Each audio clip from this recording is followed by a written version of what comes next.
Hi guys, എല്ലാവർക്കും എൻ്റെ നമസ്കാരം. എൻ്റെ പേര് ശ്രുതി എന്നാണ്. ഞാൻ സാധാരണ എല്ലാ വീഡിയോയിലും ഒരു ഇൻട്രോ പറയാറുണ്ട്, പക്ഷെ ഇന്ന് ചെയ്യുന്നില്ല, കാരണം നിങ്ങൾ വെറുപ്പിക്കുന്നില്ല. എൻ്റെ ഇൻട്രോ കാണണമെങ്കിൽ വേറെ ഏതെങ്കിലും ഒരു വീഡിയോ കണ്ടാൽ മതി. അപ്പോൾ ഞാൻ നിങ്ങളോട് പറയാൻ പോകുന്നത്, ഞാൻ ഒരു iPhone 16 Pro വാങ്ങിച്ച് എനിക്ക് കിട്ടിയ ചെറിയ പണികളെ പറ്റിയിട്ടാണ്. സാധാരണ നമ്മൾ വീഡിയോസ് ചെയ്യുമ്പോഴത്തേക്കും നമ്മൾ എന്തെങ്കിലും നല്ല കാര്യങ്ങളോ നല്ല വശങ്ങളോ മാത്രമാണ് സംസാരിക്കാറുള്ളത്. സ്പെഷ്യലി ഫാമിലി വ്ളോഗേഴ്സും അല്ലെങ്കിൽ യൂട്യൂബേഴ്സും അവരുടെ പോസിറ്റീവ് സൈഡാണ് കൂടുതലും കാണിക്കുക. നെഗറ്റീവ്സ് അങ്ങനെ ആൾക്കാർ കാണിക്കുന്നത് കുറവാണ്. ഞാനും മോസ്റ്റ്ലി പോസിറ്റീവ് ആയിട്ടുള്ള കാര്യങ്ങളോ അല്ലെങ്കിൽ സോഷ്യൽ ആയിട്ട് എനിക്ക് ഫീൽ ചെയ്യുന്ന നെഗറ്റീവ് ആയിട്ടുള്ള കാര്യങ്ങളെ പറ്റിയിട്ട് എനിക്ക് തോന്നുവാണെങ്കിൽ മാത്രം വന്ന് ഞാൻ പറയാറുള്ളൂ. പക്ഷെ എനിക്ക് പറ്റിയ അങ്ങനെ അബദ്ധങ്ങളെ പറ്റിയിട്ട് ഞാൻ ആകെ റേബാൻ വാങ്ങിച്ചപ്പോഴത്തേക്കും ഞാൻ ഹൈറൈസ് ന്യൂസ് വാങ്ങിച്ചിട്ടുണ്ട്. ഒരു റേബാൻ ദുരന്തം എന്നും പറഞ്ഞൊരു ഷോർട്സ് ഇട്ടായിരുന്നു. അങ്ങനത്തെ വീഡിയോസ് ഞാൻ ചെയ്തിട്ടുണ്ട്.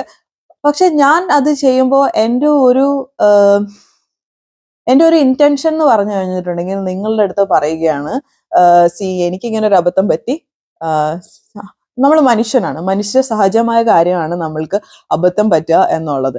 അപ്പൊ എൻ്റെ അബദ്ധത്തിൽ നിന്ന് നിങ്ങൾ ലേൺ ചെയ്യട്ടെ എന്ന് വിചാരിച്ചിട്ടാണ് ഞാൻ അങ്ങനെയുള്ള കാര്യങ്ങൾ ചെയ്യുന്നത്. അപ്പോൾ നമുക്ക് സ്റ്റാർട്ട് ചെയ്യാം. ഈ ഐഫോൺ ഞാൻ വാങ്ങിച്ചത് എനിക്ക് വേണ്ടിയിട്ടല്ല. ഞാനൊരു iPhone പ്രേമിയല്ല. I don't go for brands. I go for what I think is good and best for me. എനിക്ക് സാംസങ് ഫോൺസ് ആണ് ഇഷ്ടം.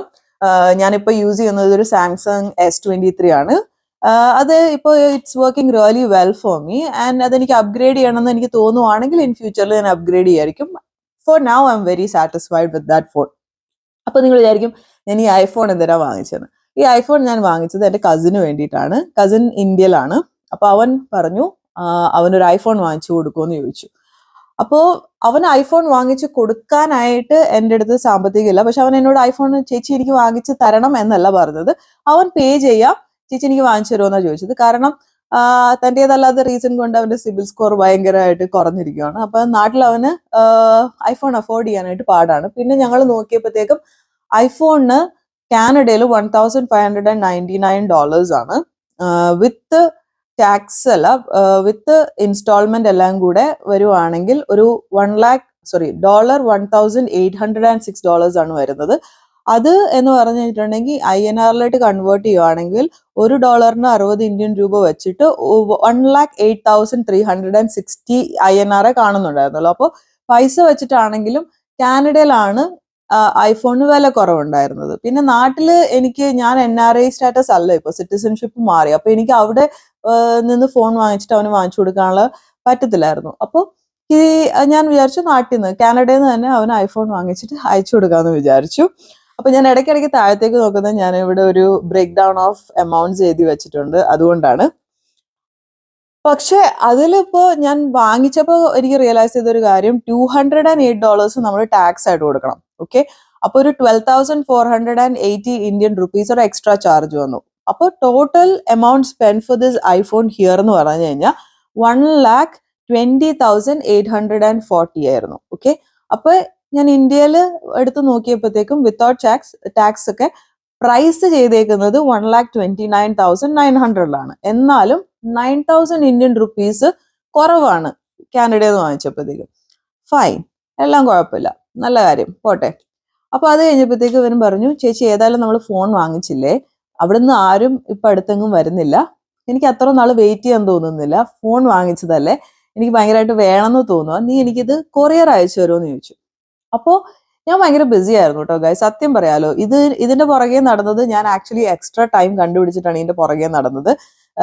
നിങ്ങൾക്ക് അറിയാലോ, എനിക്ക് യൂട്യൂബ് ഉണ്ട്, സോഷ്യൽ മീഡിയ അത് ചാനൽസ് ഉണ്ട്, അതുപോലെ തന്നെ ജോബ് ഉണ്ട്, പിന്നെ ഒരു 3-year-old ഉണ്ട്. അപ്പൊ ഇതെല്ലാം കൂടെ, പിന്നെ വീട്, ജോലി, എല്ലാ കാര്യം കൂടെ മാനേജ് ചെയ്യുന്നത് ഞാനാണ്. അപ്പൊ എനിക്ക് അങ്ങനെ അധികം ഇതിനെ പറ്റിയിട്ട് റിസർച്ച് ചെയ്യാനുള്ള ഒരു ടൈം കിട്ടിയില്ല.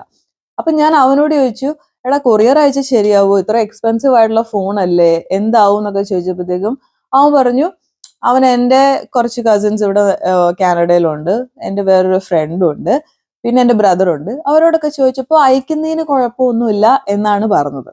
അപ്പൊ ഞാൻ വിചാരിച്ചു ഓക്കെ ഫൈൻ. അപ്പൊ ഈ ഫോണിന് ഏതായാലും നാട്ടിലേക്ക് നമ്മൾ അയക്കുമ്പോഴത്തേക്കും നാട്ടിലെ പ്രൈസിനേക്കാളും കൂടുതലായിരിക്കും എന്ന് പറഞ്ഞു. പക്ഷെ അവൻ പറഞ്ഞു കുഴപ്പമില്ല ചേച്ചി, അത് ഞാൻ ചെയ്തോളാം, എന്താന്ന് വെച്ചാൽ ചെയ്തോളം, നീ എനിക്ക് ഇത് അയച്ചു തരാൻ പറഞ്ഞു. ഓക്കെ, അപ്പൊ ഞാൻ പറഞ്ഞു ശരി. അങ്ങനെ എനിക്കൊരു ദിവസം ടൈം കിട്ടിയപ്പോഴത്തേക്കും ഞാൻ ഫെഡെക്സിൽ പോയി. ഫെഡെക്സിൽ പോയപ്പോഴത്തേക്കും അവർ പറഞ്ഞു ഇത് അയക്കണേന് അറൌണ്ട് $200 ആവും. ഫൈൻ, വട്ടെവർ, അയക്കാം എന്ന് പറഞ്ഞു. അയക്കാനായിട്ട് ഉള്ള എല്ലാ കാര്യങ്ങളും ചെയ്തു. ഇൻഷുറൻസും എല്ലാം എടുത്തായിരുന്നു. കാരണം എക്സ്പെൻസീവ് ആയിട്ടുള്ള ഒരു ഫോണാണ്. അപ്പൊ എനിക്ക് അയക്കുമ്പോഴത്തേക്കും I wanted to do it like properly. അപ്പൊ ഞാൻ ഇൻഷുറൻസും എല്ലാം എടുത്തിട്ടാണ് അയച്ചത്. അപ്പൊ അവർ പറഞ്ഞു ചിലപ്പോൾ കസ്റ്റം ചാർജസ് ഉണ്ടാവും എന്ന് പറഞ്ഞു. അപ്പൊ ഞാൻ പറഞ്ഞു എത്രയാവുമായിരിക്കും ഏകദേശം എന്ന് ചോദിച്ചപ്പോഴത്തേക്ക് അവർ പറഞ്ഞു അതും ഏകദേശം ഒരു $200 വരുമായിരിക്കും എന്ന് പറഞ്ഞു. അപ്പൊ ഞാൻ പറഞ്ഞു okay fine, what ever, phone വാങ്ങിച്ചു, ഇനി എത്തിക്കാം, എന്തെങ്കിലും ആവട്ടെ. അപ്പൊ അന്നാണെങ്കിൽ എനിക്ക് ഓർമ്മയുണ്ട്, ഞാൻ ഈവനിങ് ആണ് അവിടെ ചെന്നത്. അപ്പോൾ എനിക്കത് എങ്ങനെയെങ്കിലും ചെയ്തിട്ട് വീട്ടിൽ പോകണമെന്നായിരുന്നു. കാരണം വീട്ടിൽ ചെന്ന് കൊച്ചിന് ഫുഡ് ഉണ്ടാക്കണം, അങ്ങനെ കുറച്ച് പരിപാടീസ് ഉണ്ടായിരുന്നു. അപ്പൊ ഞാൻ ഹാ പറഞ്ഞ് സൈൻ ചെയ്ത് അയച്ചു. അപ്പോ ഇന്നലെ എനിക്ക് ഫെഡെക്സിൽ നിന്ന് അതിന്റെ ചാർജ് വന്നു. കാരണം അവരെന്നോട് പറഞ്ഞു അക്കൗണ്ട് ക്രിയേറ്റ് ചെയ്യുവാണെങ്കിൽ അപ്പൊ പൈസ തരണ്ട, ഒരു 45% ഒരു ഡിസ്കൗണ്ട് നടക്കുന്നുണ്ട് ഇപ്പോൾ, അതുകൊണ്ട് അത് കിട്ടും, അത് കാരണം ഒരു അക്കൗണ്ട് ക്രിയേറ്റ് ചെയ്താൽ മതി, അപ്പൊ കുറച്ച് നാൾ കഴിഞ്ഞിട്ട് അത് ചാർജ് ആവുള്ളൂ എന്ന് പറഞ്ഞു. അപ്പോൾ ഇപ്പൊ കഴിഞ്ഞ ദിവസമാണ് അതിന്റെ ബില്ല് വന്നത്. അതിന് ഒരു $220 ആയി, അതായത് നമ്മുടെ ഇന്ത്യൻ റുപ്പീസ് $13,200. അപ്പൊ മൊത്തം ഇപ്പൊ ഐഫോണിന്റെ പ്രൈസ് എത്രയായി? 1,34,040, ഈ ഡെലിവറി ചാർജും കൂടെ കൂടിയിട്ട്. അപ്പോ ഈ ഫോൺ നിങ്ങളോട് ഞാൻ സത്യം പറഞ്ഞു കഴിഞ്ഞാൽ ഈ ഫോൺ കൊച്ചി കണ്ടിട്ടാണ് ഇപ്പൊ എന്റെ കയ്യിലിരിക്കുന്നത്. ഇതെന്റെ കയ്യിൽ നിന്ന് കൊച്ചി വരെയും പോയി, കൊച്ചി ചെന്നിട്ട് തിരിച്ചെത്തിയ ഐറ്റമാണ് ഈ കയ്യിരിക്കുന്നത്. അപ്പൊ അതെങ്ങനെയാന്നല്ലേ? അപ്പൊ ഇത് ഞാൻ ഫെഡെക്സിൽ അയച്ചു ഗൈസ്. അയച്ചു കഴിഞ്ഞ് ബാംഗ്ലൂരിൽ ചെന്ന് കഴിഞ്ഞപ്പോൾ ഈ സംഭവം ഉണ്ടല്ലോ, അപ്പൊ നമുക്ക് ഓപ്പൺ ചെയ്തുകൊണ്ട് പറയാം. ഈ സംഭവം കസ്റ്റംസിൽ പിടിച്ചു. ഓക്കെ, എന്നിട്ട് അവര് ഞങ്ങൾക്ക് ഒരു കോട്ട് തന്നു. ഓക്കെ, അപ്പൊ ആ കോട്ട് അവർ പറഞ്ഞു അത് പേ ചെയ്യണം, പേ ചെയ്താലേ പറ്റത്തുള്ളൂ, അല്ലാണ്ട് ഇത് റിലീസ് ചെയ്യാൻ പറ്റില്ല എന്ന് പറഞ്ഞു. അപ്പൊ അവര് ചാർജ് ചെയ്യാന്ന് പറഞ്ഞ പൈസ എത്രയാണെന്നറിയാമോ നിങ്ങളുടെ അടുത്ത്? 98,000 ഇന്ത്യൻ റുപ്പീസ്. ഈ ഐഫോൺ കസ്റ്റംസിൽ പിടിച്ച് അത് എൻ്റെ ബ്രദറിന് വാങ്ങിക്കണമെങ്കിൽ 98,000 ഇന്ത്യൻ റുപ്പീസ് കൊടുക്കണം എന്ന് പറഞ്ഞു. ഞങ്ങള് പറഞ്ഞു അത്രയും ഞങ്ങൾക്ക് അഫോർഡ് ചെയ്യാൻ പറ്റില്ല, എന്തെങ്കിലും ഒരു ഡിസ്കൗണ്ട് തരാൻ പറ്റുമോ എന്ന് ചോദിച്ചു. സാധാരണ അവിടെ എത്തിയല്ലോ, എന്തെങ്കിലും ആവട്ടെ, ഐഫോൺ കിട്ടിയാൽ മതിയല്ലോ. അപ്പൊ അവര് പറഞ്ഞു ഇല്ല, ഒരു കൺസെഷനും ചെയ്യാൻ പറ്റില്ല എന്ന്. ഓക്കെ, അപ്പോ ഞങ്ങൾ പറഞ്ഞു എന്നൊരു കാര്യം ചെയ്ത് റീഷിപ്പ് ചെയ്യാൻ പറ്റുമോ എന്ന് ചോദിച്ചു. ഓക്കെ, അപ്പൊ അവര് പറഞ്ഞു റീഷിപ്പ് ഒക്കെ ചെയ്യാന്ന് പറഞ്ഞു. അപ്പോൾ ഞങ്ങൾ റീഷിപ്പിങ്ങിന്റെ കാര്യങ്ങളൊക്കെ നോക്കി. ഓക്കെ,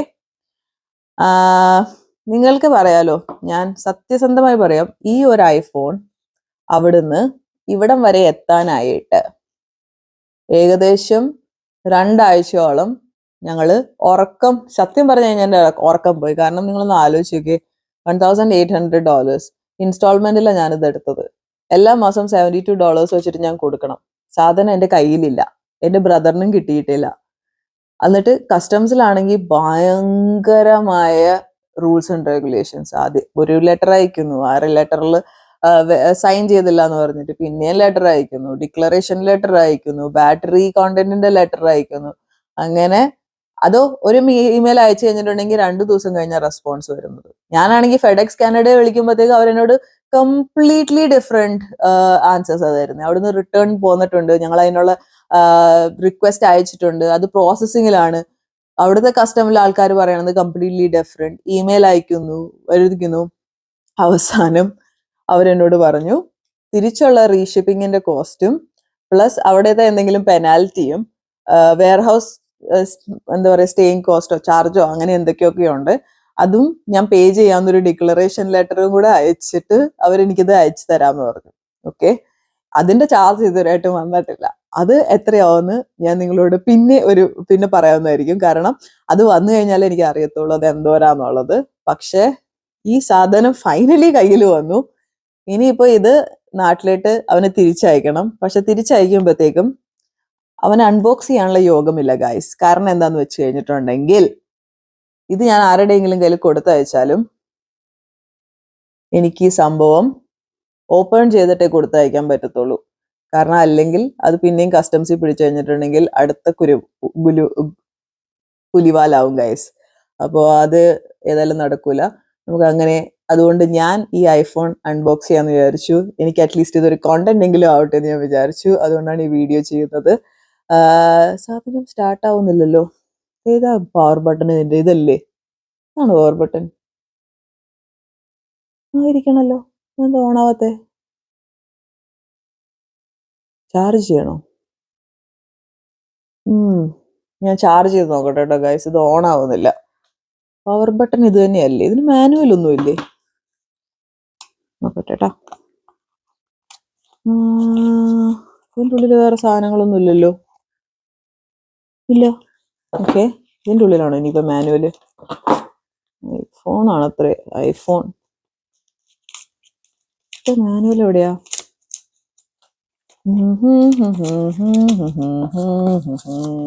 അപ്പൊ ഇത് കുറച്ചു നേരം ചാർജ് ചെയ്യാൻ വെക്കേണ്ടി വരും എന്നാണ് തോന്നണേ ഗൈസ്. ഞാൻ അത് കഴിഞ്ഞിട്ട് നിങ്ങൾ സ്റ്റാർട്ട് ചെയ്ത് കാണിക്കാം കേട്ടോ. ഓക്കെ, അപ്പൊ ഐ ബി ബാക്ക് നൗ. ഞാൻ ഈ ടിം ഹോട്ടൻസ് ചായയും കുടിച്ചിട്ട് ഐഫോൺ ചാർജ് ചെയ്തിട്ട് നിങ്ങൾ ഓൺ കൂടി ചെയ്ത് കാണിച്ചിട്ട് ഈ വീഡിയോ എൻഡ് ചെയ്യാം. Okay. 2000 years later. Hey guys, അപ്പൊ അങ്ങനെ ഐഫോൺ ഒന്ന് പതുക്കെ ചാർജ് ആയി കഴിഞ്ഞപ്പോഴത്തേക്കും ഐഫോൺ ഓൺ ആയിട്ടുണ്ട്. നൈസ്, കുഴപ്പമില്ല. ഐ എം വെരി ഹാപ്പി ഇതെന്റെ കയ്യിൽ വന്നത്. അപ്പൊ നമ്മൾ ഈ വീഡിയോ കൺക്ലൂഡ് ചെയ്യാണ്. അപ്പോൾ എനിക്ക് പറ്റിയ അബദ്ധം ഇതാണ്. സാധാരണ ആൾക്കാർ അബദ്ധം പറ്റി കഴിഞ്ഞിട്ടുണ്ടെങ്കിൽ അത് തുറന്നു പറയാറില്ല. ഒബ്വിയസ്ലി ആൾക്കാർ വിചാരിക്കും നമ്മൾ സ്മാർട്ട് അല്ല, ആൾക്കാർ വിചാരിക്കും നമ്മൾ മന്ദബുദ്ധിയാണെന്ന്. നിങ്ങളിപ്പോൾ അങ്ങനെ വിചാരിച്ചാലും എനിക്ക് കുഴപ്പമില്ല. പക്ഷെ ഞാൻ ഈ വീഡിയോ ചെയ്തതിന്റെ എൻ്റെ ഇന്റൻഷൻ എന്ന് പറഞ്ഞു കഴിഞ്ഞിട്ടുണ്ടെങ്കിൽ, ഞാൻ വീണ കുഴിയിൽ വേറെ ആരും വീഴാണ്ടിരിക്കുക. ബാക്കിയുള്ളവര് ഞാൻ വീണ പോലെ വീഴുമ്പോൾ സന്തോഷിക്കുന്ന ഒരു വ്യക്തിയല്ല ഞാൻ. നിങ്ങൾക്ക് ഒരു ഇൻഫോർമേറ്റീവ് ആയിട്ടുള്ള കാര്യം ചെയ്യാമെന്ന് വിചാരിച്ചിട്ടാണ് ഇത് ചെയ്തത്. അപ്പോൾ വിത്ത് ഗുഡ് ഇന്റൻഷൻ ആണ് ഈ വീഡിയോ ചെയ്തത്. അതുപോലെ തന്നെ എനിക്ക് നിങ്ങളോട് പറയാനുള്ള കാര്യം എന്ന് പറഞ്ഞിട്ടുണ്ടെങ്കിൽ, മെറ്റീരിയൽ തിങ്സ് നമുക്ക് ലൂസ് ആകുമ്പോഴത്തേക്കും നമുക്ക് പ്രശ്നങ്ങൾ, നമ്മൾ ബുദ്ധിമുട്ടുകൾ ഫേസ് ചെയ്യും. അപ്പൊ ആദ്യത്തെ 2 ദിവസം ഐ വാസ് ലൈക്ക്, അയ്യോ ഞാൻ ഇത്രയും പൈസ കൊടുത്തൊരു സാധനം വാങ്ങിച്ചിട്ട് അത് ദൈവമേ അത് തിരിച്ചു കിട്ടുമെന്ന് പോലും അറിയത്തില്ല എന്താന്നൊക്കെ വിചാരിച്ച് എനിക്ക് ഇത്തിരി സ്ട്രെസ് ഉണ്ടായിരുന്നു. അത് കഴിഞ്ഞിട്ട് ഞാൻ വിചാരിച്ചൊരു കാര്യമുണ്ട് ഗൈസ്, എനിക്ക് ഏറ്റവും ഇമ്പോർട്ടൻറ്റ് ഇൻ ദ വേൾഡ് എന്ന് പറഞ്ഞിട്ടുണ്ടെങ്കിൽ എൻ്റെ ഫാമിലി, എൻ്റെ ഫാമിലിയുടെ ഹെൽത്ത്, എൻ്റെ ഹെൽത്ത്, ഞങ്ങളുടെ വെൽബീങ്. ഓക്കെ, ഇതാണ് എനിക്ക് ഏറ്റവും ഇമ്പോർട്ടൻറ്റ്. പൈസ എന്ന് പറയുന്ന സാധനം വരും പോകും. ഓക്കെ, അത് ഒട്ടും കൺസിസ്റ്റന്റ് ആയിട്ടുള്ള ഒരു കാര്യമല്ല. ഒരു കയറ്റത്തിന് ഒരു ഇറക്കം ഉണ്ടാവും. അത് ലോ ഓഫ് നേച്ചർ ആണ്. അപ്പോൾ ഇങ്ങനെയുള്ള ചെറിയ കാര്യങ്ങൾ സംഭവിക്കുമ്പോൾ, ചെറിയതല്ല, ഇങ്ങനെയുള്ള വലിയ കാര്യങ്ങളാണെങ്കിലും സംഭവിക്കുമ്പോഴത്തേക്കും see on the positive side. Because നമുക്ക് ഏറ്റവും ഇമ്പോർട്ടന്റ് ആയിട്ടുള്ള കാര്യങ്ങൾക്കല്ല എന്തെങ്കിലും പറ്റിയിട്ടുള്ളത്, ഇങ്ങനെയുള്ള ചെറിയ കാര്യങ്ങൾക്കാണ്. So it's okay. ഓക്കെ, അതിന്റെ പേരും പറഞ്ഞ് രാത്രിയിലെ എന്താ പറയാ ഉറക്കങ്ങള് ഇത് ചെയ്യാണ്ടിരിക്കുക, ലൈക്ക് കളയാണ്ടിരിക്കുക. എന്റെ ആദ്യത്തെ 2 ദിവസത്തെ ഉറക്കം ഇത്തിരി ഇഫി ആയിരുന്നു. പക്ഷെ അത് കഴിഞ്ഞപ്പോഴത്തേക്ക് ഞാൻ ഓക്കെ ആയി. അപ്പോൾ ഞാൻ വിചാരിച്ചൊരു കാര്യം എന്ന് പറഞ്ഞു കഴിഞ്ഞിട്ടുണ്ടെങ്കിൽ, അത് ഈ ഫോൺ തിരിച്ചു കിട്ടാനായിട്ട് ചെയ്യേണ്ട കാര്യങ്ങളൊക്കെ ഞാൻ ചെയ്യും. അത് കഴിഞ്ഞിട്ട് ബാക്കിയുള്ളതൊക്കെ എന്ന് പറഞ്ഞിട്ടുണ്ടെങ്കിൽ എന്റെ കൺട്രോളിലുള്ളതല്ല. എനിക്ക് ചേഞ്ച് ചെയ്യാൻ പറ്റണേന്ന് പറഞ്ഞിട്ടുണ്ടെങ്കിൽ എന്റെ കയ്യിലുള്ള കാര്യങ്ങൾ കൺട്രോൾ ചെയ്യാന്നുള്ളതാണ്. ഓക്കെ, എന്റെ കയ്യിലല്ലാത്ത കാര്യങ്ങൾ ഞാൻ എങ്ങനെ കൺട്രോൾ ചെയ്യാൻ നോക്കും? അപ്പോ അതങ്ങ് വിട്ടുകൊടുക്കുക. ഇപ്പൊ നിങ്ങൾക്ക് എന്തെങ്കിലും വിശ്വാസങ്ങൾ ഉണ്ടെങ്കിൽ ആ വിശ്വാസങ്ങളും നമ്മൾ ആ സമയത്ത് തിരിയൂല്ലോ. ഒബ്വിയസ്ലി ഞാൻ എന്ന് പറഞ്ഞു കഴിഞ്ഞിട്ടുണ്ടെങ്കിൽ ഒരു ദൈവവിശ്വാസിയാന്ന് പറയാൻ പറ്റില്ല.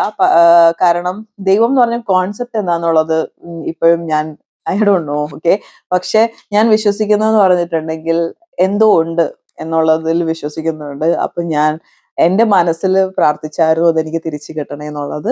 അതെനിക്ക് തിരിച്ചു കിട്ടി. I am happy about it. കുറച്ച് നാശനഷ്ടങ്ങൾ ഇതിന്റെ ഇടയിൽ സംഭവിച്ചു. അതിനെ പറ്റിയിട്ടിരുന്ന് കരഞ്ഞിട്ടൊരു കാര്യമില്ല. അതിനെപ്പറ്റി കരയാനും പോകുന്നില്ല. ബട്ട് ഐ ഹോപ്പ് എനിക്ക് പറ്റിയ അബദ്ധം നിങ്ങൾക്ക് വരാണ്ടിരിക്കട്ടെ എന്ന്. ഞാൻ ഇതുപോലത്തെ ചെറിയ ചെറിയ അബദ്ധങ്ങൾ ഇടയ്ക്കിടയ്ക്ക് കാണിക്കാറുണ്ട് ഗായ്സ്. ഇത് റേബാൻ മാത്രമല്ല, അതിനു മുന്നേ ഞാൻ ബാംഗ്ലൂർ ആയിരുന്ന സമയത്ത് ഞാൻ കൊച്ചിയിൽ ഇരുന്നുകൊണ്ട് Bangalore to Kochi ticket book ചെയ്തായിരുന്നു, ഫ്ലൈറ്റ്. ഭാഗ്യത്തിന് അതെന്തോ 3000 ഇന്ത്യൻ റുപ്പീസ് എന്തോ ആയിരുന്നു. പക്ഷെ അതും അന്നത്തെ ടൈമിൽ എനിക്കതൊരു ഭയങ്കര വലിയ എമൗണ്ട് ആയിരുന്നു. ബിക്കോസ് നമ്മൾ കാനഡയിൽ കമ്പാരിറ്റീവ്ലി അത്രയും പൈസ നാട്ടിൽ ഉണ്ടാക്കുന്നില്ലല്ലോ. പക്ഷേ ഇപ്പൊ എപ്പോ ടിക്കറ്റ് ബുക്ക് ചെയ്താലും ഞാനൊരു 5 പ്രാവശ്യം അല്ലെങ്കിൽ ഒരു 10 പ്രാവശ്യം ചെക്ക് ചെയ്യും കറക്റ്റ് ആയിട്ടാണ് ബുക്ക് ചെയ്തിട്ടുള്ളത് നോക്കിയിട്ടാണ് ബുക്ക് ചെയ്യാറുള്ളൂ. അപ്പോ see, again, everything is a learning curve. I hope this video inspires you not to do things that I did, but to do better. അപ്പോൾ എല്ലാവർക്കും ഒരു നല്ല ദിവസം അല്ലെങ്കിൽ ഒരു നല്ല രാത്രി ആശംസിക്കുന്നു. I'm signing off. ചാओ.